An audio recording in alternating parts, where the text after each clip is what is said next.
નમસ્કાર ખેડૂત મિત્રો, અત્યારે આપણે અમરેલી જિલ્લાનું દેવળકી ગામની અંદર આવ્યા છે અને શૈલેષભાઈ ડોબરિયા એને આપણે કપાસની અંદર આ ડ્રેગન નામની દવા દેવાની છે. તો આ ડ્રેગન વિશે જ આપણે શૈલેષભાઈને પૂછશું કે શૈલેષભાઈ, તમે જે ડ્રેગન મૂક્યું છે એ શેમાં મારવાના છો? કપાસની અંદર. તો તમે ડ્રેગન વિશે કંઈક જાણ્યું છે કે આ ડ્રેગન કપાસની અંદર શું કામ કરે છે? પછી તતરિયા કોઈ પણ જીવાત હોય, બરાબર છે, કોઈ પણ જીવાત હોય 20 કલાકની અંદર આ ડ્રેગન નામની દવા કપાસની અંદર 20 કલાકની થીપ્સ, કથેરી, લીલી પોપટી અત્યારે લગભગ કે હથિયાર બધા હેઠા મૂકી દીધા છે થીપ્સની હિસાબે. કપાસની અંદર જોજો ઘણા ખરા કપાસ લાલ થઈ જાય, કોઈના રિઝલ્ટ નથી થતા. ત્યારે માત્ર એક જ દવા છે એ છે આ ડ્રેગન.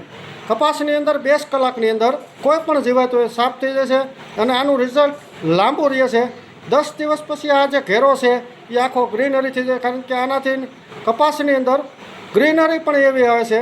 એવી જ રીતે આપણે અત્યારે આ દેવળકી ગામની અંદર આપણે આ દેવા આવ્યા છે. આ દવા ભરતભાઈ રામાણી પણ અહીંયા છે અને હંમેશા ખેડૂત મિત્રો આ ડ્રેગન વિશે લગભગ તો બધા જાણે જ છે. તો કપાસની અંદર ભયંકર અટક છે, ત્યારે અમે તમને કહી છીએ કે બધાએ અત્યારે હેઠા મૂકી દીધા. પણ આ ડ્રેગન નામની જે દવા છે એ અત્યારે જ્યાં જુઓ ત્યાં માંગ બધી ડ્રેગનની જ છે અને અમે ગેરંટી આપી છીએ 20 કલાકની અંદર કોઈ પણ જીવાત હોય કપાસની અંદર, કોઈ પણ જીવાત એક નહીં, સાફ થઈ જશે અને પછી આનું રિઝલ્ટ થોડું લાંબુ મળે છે.